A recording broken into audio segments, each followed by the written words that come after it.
दुनिया तारीख को बनते हुए देख रही है। दुनिया हैरान है कि ईरान किस तरह ऐसी वुसअत, ऐसी शिद्दत और ऐसी फैसलाकुन ताकत के साथ अमरीकी फौजी अड्डों को मिटा रहा है, जिसके लिए किसी ने खुद को तैयार नहीं देखा था। सिर्फ 2 हफ्तों के अंदर ईरान ने इस पूरे खित्ते में अपनी अस्करी कुव्वत की नई सरहदें कायम कर दी है। दुनिया के सबसे महंगे और कीमती फौजी अड्डे, अरबों डॉलर्स की मशीनरी और दिफाई निजाम, सब कुछ लम्हों में खाकिस्तर होता दिखाई दे रहा है।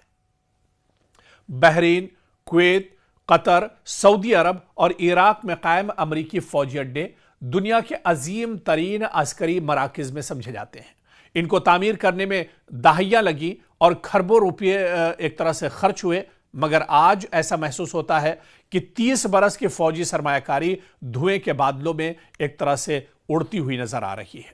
हम देख रहे हैं कि करोड़ों डॉलर के रडार एक ही लम्हे में मिट्टी का ढेर बन गए हैं, और हम देख रहे हैं कि पूरे के पूरे फौजी अड्डे खाली छोड़ दिए गए हैं। वो जल रहे हैं, तबाह हो रहे हैं और बिखर रहे हैं। जितनी तेजी के साथ ईरान ने हमला किया है, और सिर्फ 2 हफ्तों की लड़ाई में ही पूरे मशरिक़ वस्ता में 20 से ज्यादा जो एयरबेस या छोटे मोटे जो अमेरिका के अड्डे हैं, वो एक तरह से ईरान ने तबाह कर दिए हैं।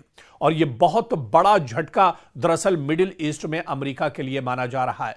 अमेरिका दरअसल नहीं समझ पा रहा है कि इस जंग को अब किस तरह से आगे लेकर जाया जाए, या फिर पैर एक तरह से पीछे हटाए जाए। और ऐसे में अब अमेरिका भी एक तरह से उलझन का शिकार हो गया है।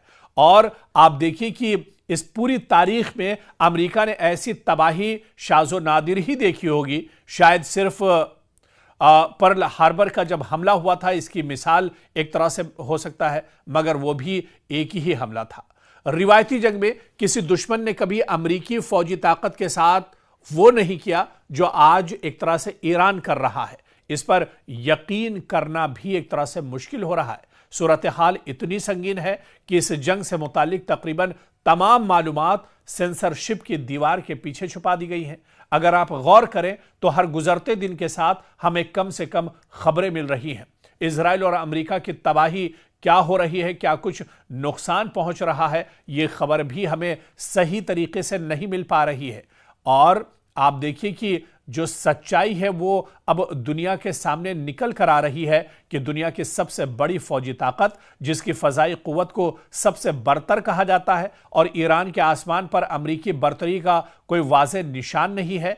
कहां है वो वीडियोज जिनमें अमरीकी तैयारे तेहरान के ऊपर परवाज कर रहे हों? हकीकत यह है कि अमरीकी फौजी ईरान की सरजमीन पर कदम रखने का तसव्वुर भी नहीं कर सकते हैं।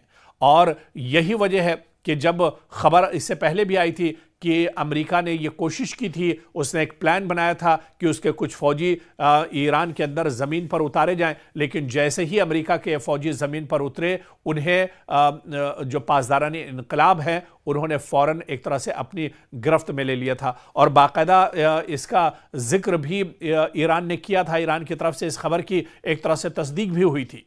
तो इस जंग में कुल मिलाकर अभी तक देखा जाए तो दुनिया दरअसल हैरान है कि ईरान इस जंग को किस तरह से लड़ रहा है। ईरान आखिर इतना मजबूत कहां से हो रहा है? आखिर ईरान के पीछे भी क्या कोई ऐसी ताकतें हैं जो खड़ी हैं, जो इस जंग में ईरान को इतना ज्यादा मजबूत कर रही हैं? क्योंकि जिस ईरान को लेकर डोनाल्ड ट्रंप ने कहा था कि 10 से 15 दिन यह जंग चलेगी, हफ्ता 2 हफ्ता यह जंग चलेगी, लेकिन यह जंग अब तवील होती दिख रही है। यह जंग अब एक तरह से लंबी खिंचती हुई नजर आ रही है, और अमेरिका इस जंग और ईरान इस जंग में अमेरिका और इजराइल के सामने पूरी मजबूती के साथ एक तरह से खड़ा है। हालांकि नुकसान काफी ज्यादा ईरान का भी हो रहा है। ईरान के आम शहरी इस जंग में काफी ज्यादा मारे जा रहे हैं। ईरान का माली और जानी नुकसान बड़े पैमाने पर हो रहा है, लेकिन जितना ज्यादा नुकसान एक कमजोर ईरान एक तरह से इजराइल और अमेरिका का कर रहा है, यह अमेरिका और इजराइल ने नहीं सोचा होगा। पूरे मशरिक़ वस्ता में जितना इंफ्रास्ट्रक्चर अमेरिका का है, वो सब का सब एक तरह से नेस्त नाबूद हो चुका है। इजराइल के अंदर आप देखिए कि शहर के शहर एक तरह से हंगामा बरपा है। शहर के शहर एक तरह से अफरा तफरी मची हुई है। लोग डर के मारे जेर जमीन एक तरह से रहने को मजबूर हैं। टनल से लोग निकलने से भी कतरा रहे हैं और डर रहे हैं। और यहां तक कि जंग के बीच में इजराइल के वजीर आजम बेन्यामिन नेतन्याहू भी एक तरह से गायब हैं, उनका भी कोई सुराग नहीं मिल रहा है। तो दुनिया हैरान है कि ईरान आखिर इस जंग को इतनी मजबूती के साथ कैसे लड़ रहा है। और ईरान की तरफ से जब यह कहा जाता है कि वो साल 2 साल नहीं बल्कि दसियों साल भी अगर वो जंग चलेगी तो इसी मजबूती के साथ और इसी ताकत के साथ एक तरह से वो इस जंग को लड़ता रहेगा और दुश्मन के सामने एक बड़ी परेशानी और चैलेंज पैदा करता रहेगा।